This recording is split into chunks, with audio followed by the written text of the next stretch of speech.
बिस्मिल्लाहिर्रहमानिर्रहीम। आज हम यूरेटर एंड ब्लैडर की एनाटमी और कुछ इनकी पैथोलॉजी देखने जा रहे हैं इंशाल्लाह। दिस इज द यूरेटर, जो कि हमें पता है कि यूरेटर जो है वो उसके दो पार्ट्स होते हैं। एक एब्डोमिनल पार्ट ऑफ यूरेटर होता है और एक पेल्विक पार्ट ऑफ यूरेटर होता है। ठीक है, तो इसके तीन जो हैं कोर्सेज में हम डिवाइड करते हैं। It is the ureter is actually a muscular tube which extend from the renal pelvis to the vesico-uretaric junction. ठीक है, it has actually three courses. Number one course is in the abdominal course, pelvic course, then vesical course. कि जब ये bladder में enter होता है तो उसके बाद भी इसका एक छोटा सा कोर्स आता है, उसको कहते हैं वेसिकल कोर्स। ठीक है, यूरेटर की कॉन्स्ट्रिक्शन जो है वो तीन जगह होती हैं और ये रेडियोलॉजी के लिए बहुत इंपॉर्टेंट है, क्योंकि ये तीन ऐसी कंस्ट्रक्शन हैं जहाँ पर यूरेटर में स्टोन कैलकुलस जो है वो फंसने के चांसेस होते हैं। एक पेल्विक ब्रेन का लेवल है, दिस वन एक पेल्विक यूरेटारिक जंक्शन का लेवल है जिसको पीयूजे कहते हैं। पेल्विक ब्रेन का लेवल है जहाँ कंस्ट्रक्शन होती है, और एक वेसाइको यूरेटारिक जंक्शन का लेवल है जहाँ पर ये ब्लैडर में खुलता है, वहाँ पर भी कंस्ट्रक्शन होती है। ठीक है, तो ये तीन कंस्ट्रक्शन हैं जो इम्पोर्टेंट है। अब यहाँ पर जो है वो वेसाइको यूरेटारिक जंक्शन पे यूजुअली नॉर्मली जो है वो अलाउ नहीं होता कि ब्लैडर से यूरिन जो है वो वापस यूरेटर्स में जाए। लेकिन अगर यहाँ पर वॉल्व जो है वेसाइको यूरेटारिक जंक्शनल वॉल्व जो है या डिस्टल यूरेटर वॉल्व जो है वो इनकॉम्पिटेंट है या उसमें कोई मसला है तो फिर रिफ्लक्स हो सकता है यूरिन का। तो इसको हम कहते हैं ब्लैडर वेसाइको यूरेटारिक रिफ्लेक्स। इसकी डिफरेंट ग्रेडिंग्स होती हैं। ठीक है, फर्स्ट ग्रेड में तो यही है कि जब कॉन्ट्रास्ट सिर्फ डिस्टल यूरेटर को स्पेसिफाई करे। ठीक है, तो दिस इज ग्रेड 1। अगर कॉन्ट्रास्ट ने पूरे यूरेटर को स्पेसिफाई कर दिया है, ठीक है, तो this is grade 2। And grade 3 अगर यूरेटर पूरा का पूरा स्पेसिफाई हो गया है, यानी कि माइल्ड हाइड्रो यूरेटर है और साथ में ये पेल्विक एलेशियल सिस्टम ये भी स्पेसिफाई हो गया कॉन्ट्रास्ट से, तो ये ग्रेड 3 में आ जाएगा। ग्रेड 4 में ये होता है कि ये जो हाइड्रो यूरेटर है, डायलेटेड यूरेटर है, उसकी टोटस होना शुरू हो जाएगा, वो थोड़ा सा टोटस हो जाएगा। और ये जो पेल्विक एलेशियल सिस्टम है इसमें ब्लंटिंग आना शुरू हो जाएगी फॉर्निसिस की। ठीक है, लेकिन पेपिलरी इंप्रेशंस प्रिजर्व्ड रहेंगी। ये जो कप बन रहा है ना, ये वाला कप, ये जो कप बन रहा है इसको पेपिलरी इंप्रेशंस कहते हैं। पेपिलरी इंप्रेशंस प्रिजर्व रहेंगे, लेकिन फॉर्निसेस जो है वो ब्लंट होना शुरू हो जाएंगे। ठीक है, ग्रेड 4 में क्या है कि यूरेटर टॉर्टस होगा, साथ में जो है वो मॉडरेट पेल्विक एलेशियल सिस्टम प्रोमिनेंट होगा, उसमें कंट्रास्ट स्पेसिफिकेशन देखी जाएगी और इस तरह के फॉर्निसेस ब्लंट हो जाएंगे और कैपिलरी इंप्रेशन पड़ा हुआ होगा। ग्रेड 5 में ये होता है कि देयर इज टॉर्टस डायलेटेड यूरेटर या hydro ureter with severe pelvic erectional system prominence with blunting of fornices and capillary impressions। अब यहाँ पर capillary impressions भी completely खत्म हो जाएंगे। तो ये 5 ग्रेड्स हैं वेसाइको यूरेटारिक रिफ्लेक्स के। ग्रेड 1 जिसमें सिर्फ डिस्टल हाइड्रो यूरेटर हो, ग्रेड 2 जिसमें माइल्ड हाइड्रो यूरेटर लेकिन कंप्लीट हो, ग्रेड 3 जिसमें हाइड्रो यूरेटर माइल्ड हो लेकिन साथ में पेल्विक एलेशियल सिस्टम भी डायलेटेड होना शुरू हो जाए, ग्रेड 4 जिसमें hydroureter with tortuosity and pelvic electrical system dilated with preservation of capillary impression but blunting of the fornices, and grade 5 is blunting of papilla and fornices in the pelvic electrical system with severe hydroureter with tonicity is grade 5। ठीक है, तो ureter जो है वो आमतौर पर हमें सीटी या एमआरआई पे नजर नहीं आता because it is very very narrow structure, लेकिन ये सिर्फ उस सूरत में हमें नजर आएगा अगर डायलेटेड है। अगर कहीं हाइड्रो यूरेटर पड़ा हुआ हो तो हमें ये नजर आ सकता है उस सूरत में। अब जो यूरेटर है उसका रिलेशन जो है वो हमारे जो मेल्स में है, मेल्स में ये इसका distal end of the ureter जो है वो लाई करता है ओवर द सेमिनल वेसिकल्स, और वेसा डेफरेंस जो है वो इसके पीछे से गुजर रहा होता है, ठीक है। तो डिस्टल यूरेटर जैसे पेल्विस में एंटर होते हैं वो श्वास मसल से एंटीरियर होते हैं, ठीक है। They pass anterior to the bifurcation of the, जहाँ bifurcation हो रही होती है आइलिक वेसल से उसके भी इंटीरियर पड़े होते हैं, and run on the lateral pelvic wall, फिर pelvic wall के along laterally run करते हैं। ischial spine के लेवल पर ये थोड़ा सा मीडियली जाते हैं, ठीक है। अब ये अपनी posterolateral aspect of the bladder में एंटर हो जाते हैं at the vesicoureteric junctions. Distal ureter जो मेल्स में है वो सेमिनल वेसिकल्स के लेवल पे एंड कर रहा है, ठीक है, वहां पर अबाउट उसके लाई कर रहा है और वैसा वास डेफरेंस जो है इसको क्रॉस करता है। जबकि फीमेल्स में, ठीक है, ये लाई करता है about the lateral vaginal cortex lateral to the cervix and below the uterine vessels in the broad ligament. Next comes towards bladder. Bladder is a pyramidal muscular structure, muscular organ जब empty होता है, लेकिन जब ये fully dilated होता है, ठीक है, तो ये ट्रायंगुलर शेप्ड होता है, इसकी ट्रायंगुलर शेप बेस होती है, वैसे ये पिरामिडल शेप है।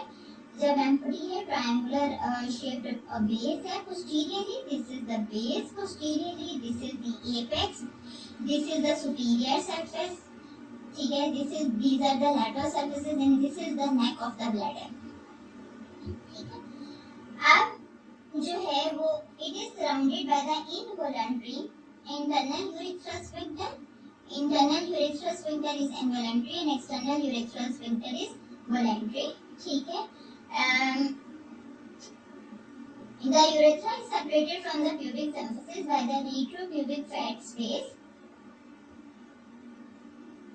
By the retropubic fat space, which is known as retropubic fatty space of Retzius, which contains the venous plexus as well as nerves and lymphatics.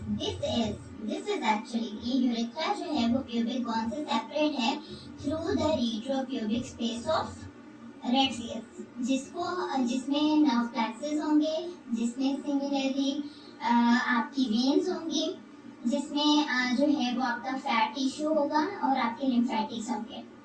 पेरिवेसिकल fat surrounds the bladder. The obturator muscle lies in the anterolateral aspect and the levator and eye muscle lies in the infralateral aspect.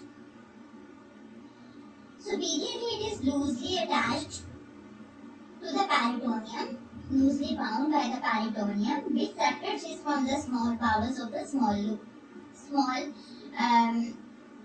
bowel and sigmoid colon. Females में the body of the uterus rests over the superior surface of the bladder, while the cervix and vagina are posterior to the bladder and rectum is posterior to the cervix and vagina further. In the female, the bladder neck rests on the pelvic fascia. Bladder neck जो pelvic fascia पे rest करती है, जबकि mails में यही bladder neck जो है वो प्रोस्टेट के साथ फ्यूज हुई होती है। अब ये जो ब्लैडर की कैविटी है उसमें कुछ मस्कुलर ट्रबैकुलेशंस होती हैं जिसको डेट्रोजल मसल कहते हैं, और एक ट्रायंगुलर शेप्ड एरिया ऐसा होता है जिसमें ये ट्रबैकुलेशन या डेट्रोजल मसल नहीं होता, ये स्मूथ ट्रायंगुलर एरिया होता है, इसको ट्राइगोन कहते हैं। और इसके लैटरली जो है वो यूरेथ्रल ऑरिफिसेस होंगे, ठीक है, इसके लैटरली यूरेथ्रल ऑरिफिसेस होंगे।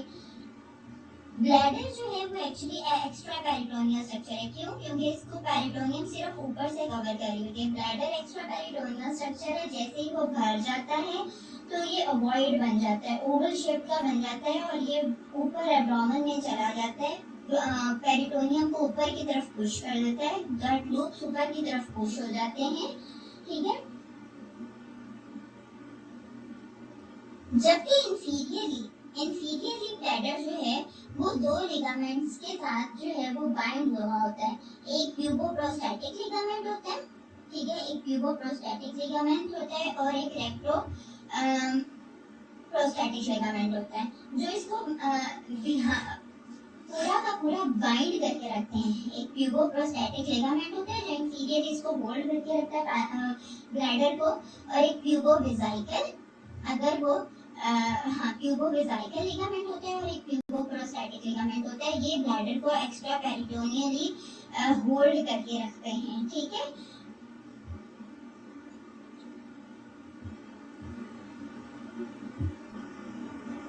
This is again the same anatomical description. ये हमारे पास ब्लैडर की पेरिटोनियम, ब्लैडर की इंटरनल मस्कुलर स्ट्रक्चर आ गया जिसमें डिट्रोजल मसल है, मस्कुलर ट्रैबैकुलेशन है, this is trigon which is smooth and, और उसके लैटरली जो है वो यूरिटेरल ओपनिंग्स पड़ी हुई है, ठीक है। दिस इज प्रोस्टेट, ठीक है, और यही जो प्रोस्टेट के लेवल पे जो यूरिथ्रा गुजर आता है मेल्स में, उसी को प्रोस्टेटिक यूरिथ्रा कहते हैं। इंशाल्लाह हम नेक्स्ट टाइम पढ़ेंगे। और this is the urogenital diaphragm, ठीक है। यूरोजेनिटल डायाफ्राम जो है वो एक्चुअली यहाँ पर बना रहा होता है, आपका मेम्ब्रेनस यूरिथ्रा भी यहीं पर होता है और यहीं पर एक्सटर्नल यूरिथ्रल स्फिंक्टर होता है आपका, ठीक है। फिर नेक्स्ट जो है वो आपका बल्बस यूरिथ्रा और पिनाइल यूरिथ्रा आ जाएगा। मेल्स में ब्लैडर और रेक्टम के दरमियान जो फेशिया होगा, ब्लैडर और रेक्टम के दरमियान जो फेशिया होगा उसको कहेंगे, उसको हम कहेंगे रेक्टोवेसाइकल पाउच और कर्डिसेक्स। और फीमेल्स में जो ब्लैडर और यूट्रस के दरमियान फेशिया होगा उसको हम पाउच ऑफ डगलस कहेंगे, ठीक है, पाउच ऑफ डगलस कहेंगे।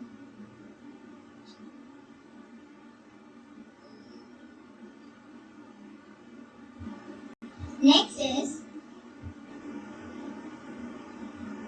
Nerve supply. नर्व सप्लाई हम पहले भी बता चुके हैं कि जितने भी पेल्विक विसरास हैं उनकी नर्व सप्लाई, चाहे वो रेक्टम हो, एनल कैनाल हो, यूट्रस हो, उन सबकी हम सिंपली एक टर्म यूज करेंगे, टर्मिनोलॉजी यूज करेंगे, sympathetic and parasympathetic nerve supply by the inferior hypogastric plexus. Then the lymphatic drainage is from the external ileate lymph nodes, external ileate lymph nodes और फिर para-aortic lymph nodes। ये जो है वो grossly इसकी lymphatic drainage होगी। It is again the same trigon को explain किया हुआ है कि यहाँ पर जो है वो इंटरनल यूरिथ्रल ऑरिफिस है, इसके लैटरल यूरेटारिक ऑरिफिसेस हैं, ये इंटर यूरेटारिक रिज है और फिर यूट्रो यूरेटारिक रिजेस होती हैं जिनको बेल्स बार्स भी कहते हैं। Okay, now this is the radiographic image of the two pathologies of the bladder. Can anyone assess? Okay, I can explain the ALU-SENCI. The ALU-SENCI is noted outlining the bladder wall in the first X-ray image of the pelvis. So my differentials according to this finding are emphysematous cystitis. Emphysematous cystitis में bladder की जो wall होगी उसमें air आना शुरू हो जाएगी। That can be due to multiple reasons। कोई भी ऑर्गेनिजम्स हो सकते हैं ब्लैडर में, सिस्टाइटिस चल सकता है, ठीक है, इन्फेक्शन चल सकती है और वो इन्फेक्टिव ऑर्गेनिज्म जैसे ई कोलाई है वो गैस प्रोड्यूस कर सकते हैं, वो सारी की सारी ब्लैडर वॉल में इकट्ठी हो सकती है और इसको एम्फिसेमेटस सिस्टाइटिस कहेंगे। ऐसे पेशेंट्स किन पेशेंट्स में जो है वो एम्फिसेमेटस सिस्टाइटिस के रिस्क ज़्यादा होता है, उसमें डायबिटीज के पेशेंट्स आ जाते हैं, न्यूरोजेनिक ब्लैडर जिनका होता है उनके वो पेशेंट्स आ जाते हैं, इम्यूनो कॉम्प्रोमाइज पेशेंट्स आ जाते हैं जिनका ट्रांसप्लांट हुआ हो। ये नहीं कोई बात है कि इम्यूनो कॉम्प्रोमाइज स्टेज जिनके उसमें एम्फिसेमेटस सिस्टाइटिस आ सकता है, या फिर प्रोलॉन्ग एक्सटरलाइजेशन, बहुत लंबे अरसे से पेशेंट को फॉलिस लगा हो तब भी ऐसी पिक्चर आ सकती है, या ब्लैडर आउटलेट ऑब्स्ट्रक्शन हो तो उस सूरत में भी एम्फिसेमेटस सिस्टाइटिस पेशेंट को आ सकता है। The second radiographic image of the pelvic X-ray shows calcification along the wall of the bladder wall. ठीक है, अब इस सारी में ब्लैडर वॉल जो है वो पूरी की पूरी ऑलमोस्ट कैल्सिफाइड है और ये कैल्सिफिकेशन की तीन बड़ी वजूहात हैं। Just learn with me. One reason is the radiation. Second is the schistosomiasis. and third one is the TB, radiation, schistosomiasis and TB. This is the radiological classification of the urinary bladder injury. There are 5 types of urinary bladder injury radiologically, and these all types are important to understand because they are very important from the exam point of view as well. Type 1 urinary bladder injury is known as urinary bladder contusion. Can everyone see the indentations within the bladder lumen? This is known as contusion. इसको simply हम haematoma भी कह सकते हैं कि bladder की wall में कहीं हीमाटोमा पड़ा हुआ है, ठीक है, और फोकल हमें थिकनिंग मिलेगी ब्लैडर की वॉल के अलोंग, ठीक है। Contrast within the bladder ही होगा, ठीक है, बाहर नहीं जाएगा ब्लैडर के, कोई रप्चर नहीं होगा, सिर्फ एक सिंपली फोकल थिकनिंग्स मिलेंगी ब्लैडर वॉल के अराउंड। ये जहां आपको एरोज नजर आ रहे हैं, there are the focal thickening, ठीक है, अलोंग द ब्लैडर वॉल, जो कि कंफ्यूजन को शो कर रही है, ठीक है, जो कि हीमाटोमा को शो कर रही है। Second type of the urinary bladder injury is the intraperitoneal urinary bladder rupture. किसी पेशेंट को ब्लंट ट्रॉमा हुआ है और ब्लंट ट्रॉमा की वजह से उसका ब्लैडर रप्चर हो गया है। अब क्या होगा, रप्चर होगा तो कहीं एक डिफेक्ट नजर आएगा ब्लैडर की वॉल के अराउंड, जहां से ब्लैडर की वॉल फटी हुई होगी, रप्चर हुई होगी, वहां एक डिफेक्ट नजर आ सकता है, ठीक है, और वहां से जो है वो कंट्रास्ट या यूरिन सारा का सारा एक्स्ट्रावसेट हो सकता है within the pelvic cavity, within the pelvic cavity और within the abdominal cavity. इसको हम टर्म यूज करते हैं यूरिनिफेरस एसाइटिस, यूरिनिफेरस एसाइटिस। जब यूरिन जो है वो गट लूप्स के अराउंड एब्डोमिनल कैविटी में और पेल्विक कैविटी में इकट्ठा हो जाए, तो इस तरह इसके लिए टर्मिनोलॉजी हम इस्तेमाल करेंगे uriniferous ascites. Type number 3 is urinary bladder injury, that is interstitial urinary bladder injury, और इसी को subserosal bladder rupture भी कहते हैं।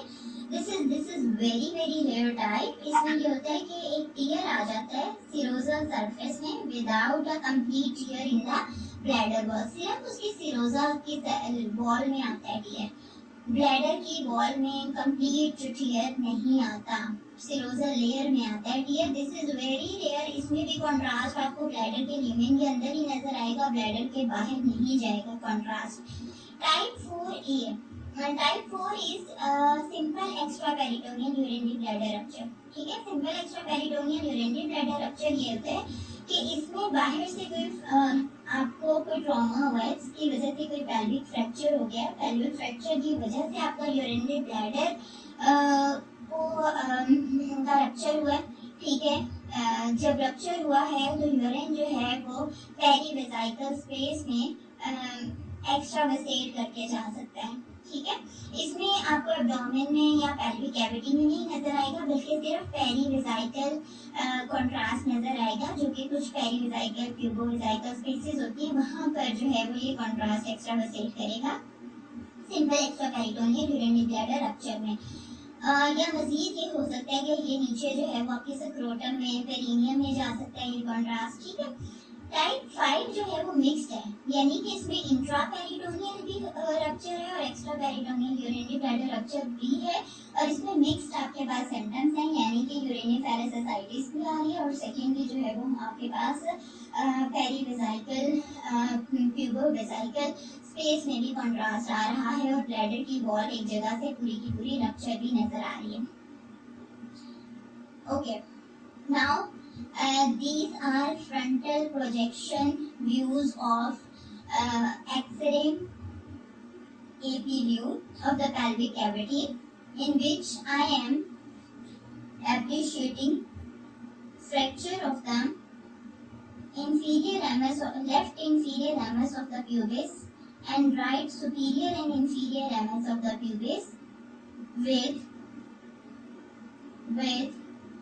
bladder rupture, with bladder rupture leading to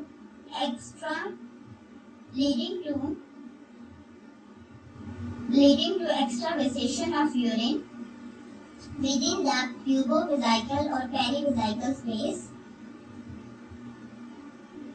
Bidifferential includes extraperitoneal bladder rupture injury. Now in this X-ray, I am provided with X-ray projection AP view of the pelvic cavity, in which I am appreciating urinoferous ascites surrounding the gut loops with defect in the dome of the wall of bladder. Bidifferentials include intraperitoneal bladder rupture. अभी हमारे पास दो images तो आ गए, intraperitoneal और extraperitoneal bladder rupture में. What is the basic difference between these two? Intraperitoneal bladder rupture में आपको fracture नहीं मिलेगा, number one thing. Second thing, इसमें ब्लैडर की वॉल कहीं ना कहीं से रप्चर होगी और स्पेशली मोस्ट कॉमनली जो है ब्लैडर रप्चर जो है वो अलोंग द डोम होता है, अलोंग द डोम होगा. ठीक है, और फिर आपको यूरिनिफेरस एसाइटिस मिलेगी. और ऐसा इंट्रापेरिटोनियल अगर ब्लैडर रप्चर हो जाए, ब्लैडर इंजरी हो जाए, तो इसकी सिर्फ और सिर्फ मैनेजमेंट जो होती है वो सर्जिकल मैनेजमेंट होगी, क्योंकि ये यूरिनिफेरस एसाइटिस को आप नहीं निकालेंगे और ब्लैडर की वॉल को रिपेयर नहीं करेंगे तो पेशेंट जो है वो ऑटोमेटिकली विद टाइम सेप्सिस में जा सकता है. जो एक्स्ट्रापेरिटोनियल रप्चर है उसमें आपको हमेशा पेल्विक फ्रैक्चर्स मिलेंगे एसोसिएटेड विद फ्रैक्चर, जो भी होगा वो एक्स्ट्रापेरिटोनियल रप्चर होगा. ठीक है, और इसमें जो है वो साइडों पे पेरीवेजाइकल कॉन्ट्रास्ट हमें मिलेगा, पेरीवेजाइकल कॉन्ट्रास्ट ही मिलेगा. और ये जो है हमारे पास एक टिपिकल अपीयरेंस दे रहा होता है, मोलर टूथ अपीयरेंस. ठीक है, इसको मोलर टूथ अपीयरेंस भी कहते हैं, जो ये दे रहा होता है अलोंग द ब्लैडर वॉल.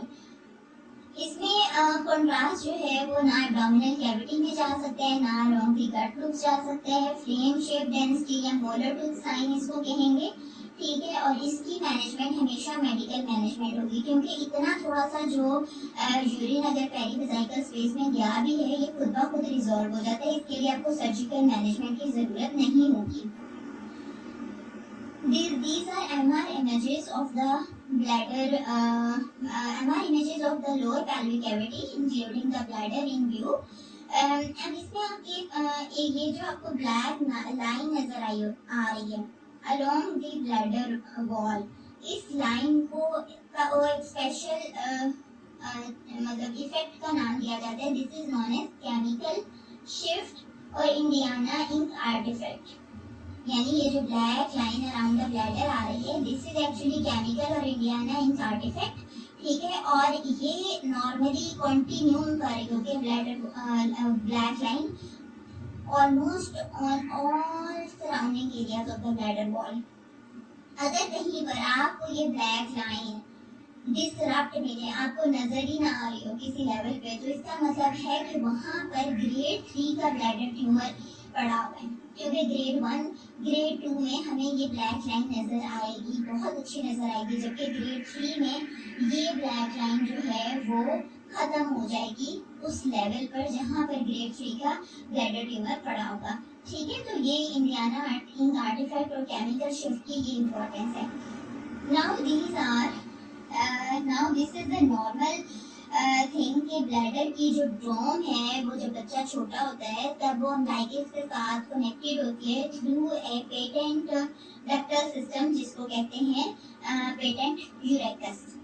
ठीक है, जैसे ही बच्चा पैदा हो जाता है तो अब ये सारा का सारा जो पेटेंट यूरेकस है वो फाइब्रोज हो जाता है और वो एक लिगामेंट बना देता है, जिसको कहते हैं मीडियन अम्ब्लाइकल लिगामेंट.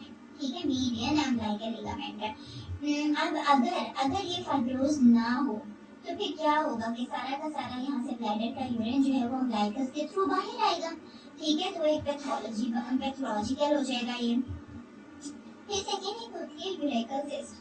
यूरेकल सिस्ट जो है वो फोकल डायलेटेशन है.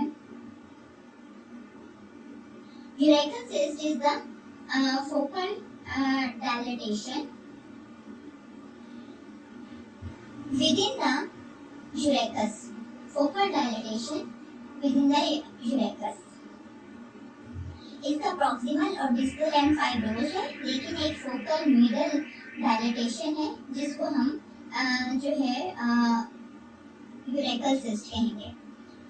यूरेकल साइनस ये है कि proximal blind focal dilatation at the umbilical end is known as urachal sinus, and if the focal blind dilatation is noted at the bladder end, it is known as diverticulum. It is known as diverticulum. This is the pathology shown in the sagittal city view of the abdominopelvic cavity, in which I am appreciating the patent urachal cyst, the patent urachus communicating with the bladder, dome of bladder and umbilicus with internal dilated umbilical part. My findings are in favor of infected urachal cyst or infected urachus. With this, we are going to end our lecture. Thank you so much.